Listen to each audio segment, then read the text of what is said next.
మీ business ఏదైనా మీ ఊర్లో promotion చేయాలంటే అది సుమన్ టీవీతోనే సాధ్యం. ఇప్పుడే సంప్రదించండి.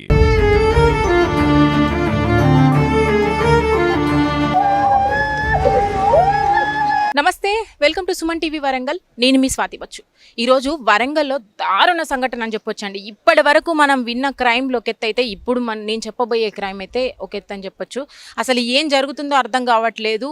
ఆడపిల్లలకి అసలు రక్షణ లేకుండా పోయిందని మళ్ళీ మళ్ళీ మళ్ళీ మళ్ళీ రిపీట్ అవుతూనే ఉంది. సహస్రారెడ్డి అనే అమ్మాయి ఇంటర్ సెకండ్ ఇయర్ చదువుతుంది. ఇక్కడే ప్రైవేట్ కళాశాలలో చదువుతుంది. సంవత్సరం పొడుగుతా ఒక హరాస్మెంట్కి అయితే బీభత్సంగా గురవుతుందంట తను. యాక్చువల్గా అసలు ఆ అబ్బాయి ద్వారానే థ్రెట్ ఉందని చెప్పి కూడా షీటిమ్ని వాళ్ళు అప్రోచ్ అయ్యారట తల్లిదండ్రులు. మరి ఆ తరుణంలో మళ్ళీ అతని ఇంటికి రావడము, ఆమెతో వాగ్వివాదం జరపడము, తీరా చూసుకుంటే ఆమె సూసైడ్లో హ్యాంగ్ చేసుకొని ఉండడం. అసలు దీని వెనకాల కారణాలు ఏంటి, అసలు దీని వెనకాల ఉద్దేశం ఏంటనేది పక్కన పెడితే అసలు రాత్రి నుంచి కూడా ఇది ఒక పరువు హత్య అనో లేకపోతే ఇంకోటి తన తండ్రి చూసి వీళ్ళిద్దరిని ఒక దగ్గర చూసి ఈ మైనర్ బాలికని అబ్బాయిని ఒక దగ్గర చూసి తండ్రి ఆ అబ్బాయిని అటాక్ చేశాడు గొంతు మీద అని చెప్పి ఇట్లా చాలా చాలా వార్తలు అయితే వస్తున్నాయి. కానీ ఇదంతా నిజం కాదు. దయచేసి మా గోడు వినిపించండి. ఇది కాదు కరెక్ట్. అనేక రకాల న్యూస్లు వస్తున్నాయి. మేము అసలే అమ్మాయి పోయిన బాధలో ఉన్నామని చెప్పి వాళ్ళు మనల్ని పిలవడం జరిగింది. ఇక్కడికి వచ్చాము, వాళ్ళ మాటల్లో ఒక్కసారి తెలుసుకుందాము. ఏదేమైనా అండి, అబ్బాయి చాలా దారుణమైన పొజిషన్లో ఉన్నాడంటే సంవత్సరం నుంచి కూడా చాలా దారుణంగానే వేధిస్తున్నాడు. అబ్బాయికి వాళ్ళ సంబంధించిన పేరెంట్స్కి చెప్పినా షీటీమ్కి అప్రోచ్ అయినా కూడా ఏం లాభం లేకుండా పోయిందన్నారు. అలాగే ఈ బాధితురాలు ఎవరైతే ఉన్నారో చనిపోయిన మైనర్ బాలిక, ఆమె తండ్రికి కూడా హార్ట్ అటాక్ రావడం జరిగిందంట ఇదే విషయంలో. అసలు అంతా ఇన్ని సంవత్సరం నుంచి రన్ అవుతున్నా అసలు వీళ్ళకి న్యాయం జరగకపోవడం ఏంటి, ఆ అబ్బాయి కూడా ఇప్పటి వరకు అరెస్ట్ అయ్యాడా లేదా, అసలు దీని వెనకాల కారణాలు ఏంటి, అసలు ఈ ట్రాజడీకి సంబంధించిన విషయాలన్నీ అయితే వాళ్ళ మాటల్లోనే ఒక్కసారి తెలుసుకుందాం. అండ్ దయచేసి చెప్తున్నానండి, ఇలాంటి సంఘటనలు జరిగినప్పుడు అసలు ఏం జరిగింది అనేది అయితే తల్లిదండ్రుల తరపున కూడా ఒక్కసారి మాట్లాడే ప్రయత్నం చేయాలి. ఆ తర్వాతనే ఏదైనా కూడా మనము రాయాలి న్యూస్లు అనేది అయితే వాళ్ళు వాపోతున్నారు. మనం కూడా ఈ ప్రకారంగా చెప్పబోతున్నాము. ఒక్కసారి అయితే వాళ్ళతో మాట్లాడదాం. ప్రస్తుతం మనతో పాటు సహస్రారెడ్డి మదర్ ఉన్నారండి. ఒక్కసారి వారి మాటల్లో విందాము. అమ్మ నమస్తే అమ్మ. ఈ సమయంలో మిమ్మల్ని అట్లా పలకరించడం కరెక్ట్ కాదు, బట్ ఏంటంటే అనేక వార్తలు వస్తున్నాయి దీని మీద, కాబట్టి మీరు రెస్పాండ్ అవ్వాలి. అసలు అమ్మాయికి ఏం జరిగింది, అసలు ఎన్ని రోజుల నుంచి ఇదంతా కూడా నడుస్తుంది? యాక్చువల్గా భరత్ అనే అబ్బాయి వల్ల మా పాప హరాస్ అవుతుందనేసి లాస్ట్ ఇయరే షీటీంలో కంప్లైంట్ చేయడం జరిగిందండి. అప్పుడు పాపకి ఊరికే మెసేజెస్ రావడము అవి మేము అబ్జర్వ్ చేసి పాపని అడిగితే, నాకు తెలియదు మమ్మీ, మా సీనియర్ నేను ఇలా ఊరికే మెసేజెస్ చేస్తున్నారు, నీకు చెప్పాలంటే భయపడుతున్నాను అంతే, చెప్పలేదు అందుకే అని అంటే నేను వెంటనే షీటీంకి అప్రోచ్ అయ్యాను. సో షీటీంలో వాళ్ళు భరత్ అనే అబ్బాయిని వాళ్ళ పేరెంట్ని ఇద్దరిని పిలిపించారు, కౌన్సిల్ చేశారు.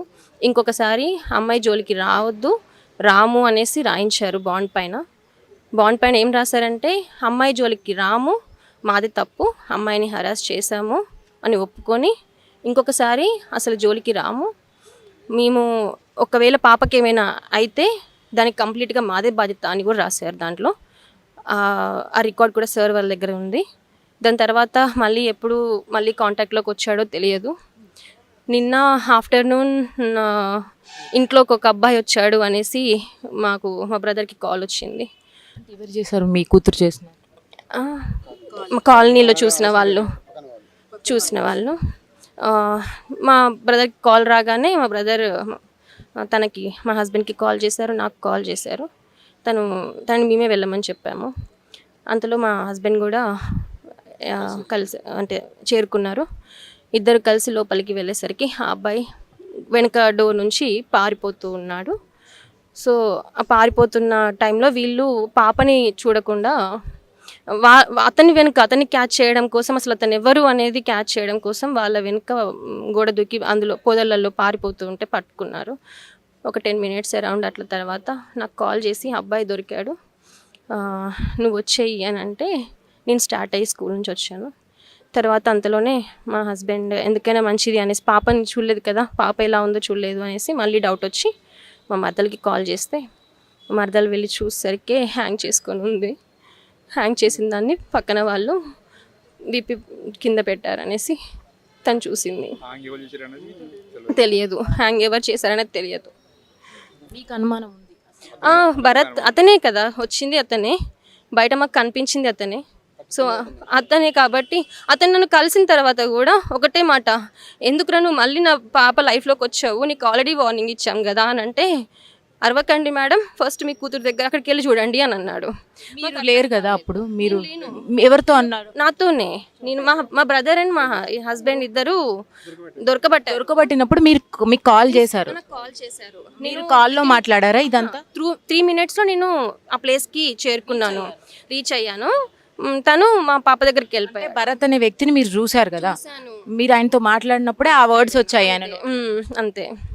అనగానే మీరు వెళ్ళమని చూడమని చెప్పారా? ఇంటికి వెళ్ళి పాపని చూడమని చెప్పగానే, మరి నువ్వు ఎక్కడ ఉంటావు అంటే, నేను ఇక్కడే కూర్చుంటాను, మీరు వెళ్ళి చూసుకోండి అని అన్నాడు.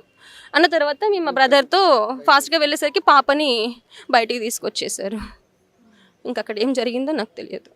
జరిగింది వాస్తవం అవాస్తవం అన్నది పక్కన పెడితే, అసలు అమ్మాయి చావు కారణాలు అయితే తెలియాల్సి ఉంది. మీరు పోరాడుతున్నది మాత్రం అదే విషయం. అవునండి. అయితే వార్తలలో మరి విపరీతంగా ట్రోల్స్ అవుతున్నారు, ఫాదర్ ఇట్లా గొంతు కోసారు అది ఇది అని చెప్పేసి. నేను చూసినప్పుడు మాత్రం ఆ అబ్బాయి పైన ఎలాంటి మరకలు లేవు. గొంతుకు వస్తే మినిమం బ్లడ్ అయినా కనిపిస్తుంది కదా నాకు.